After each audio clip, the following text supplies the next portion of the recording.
আসসালামাইকুম এভরিওয়ান, আজকে করে দেখাবো সহজ উপায়ে কিভাবে বাসায় কিছু চিংড়ি মাছ দিয়ে আমরা একটা চিংড়ি মাছের মজাদার ভর্তা বানাইতে পারি।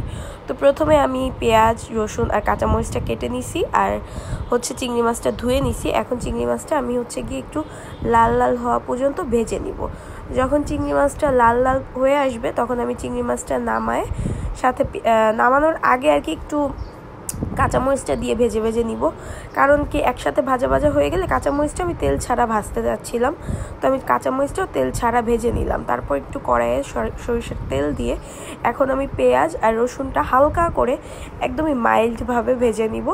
পেঁয়াজ রসুনটা আমি এখানে একদম হালকা করে ভেজে নিচ্ছি। যখন এটা হালকা লাল লাল হয়ে আসবে, মানে একদমই বাদামি না, হালকা একটু লাল লাল একটা ভাব আসবে, তখন আমি কাঁচা ভাবটা যখন চলে যাবে তখন আমি পেঁয়াজটা আর রসুনটা চুলা থেকে নামিয়ে নিব। পেঁয়াজ রসুনটা ঠান্ডা হয়ে গেলে আমি ব্লেন্ডারে সব কিছু কাঁচামরিচ, পেঁয়াজ, রসুন এবং চিংড়ি মাছ সাথে একটু লবণ দিয়ে আমি এইটাকে ভালোভাবে ব্লেন্ড করে নিব।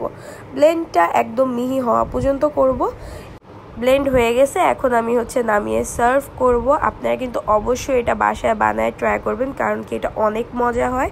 আর ভিডিওটা ভালো লাগলে অবশ্যই লাইক দিতে ভুলবেন না। আল্লাহ হাফেজ।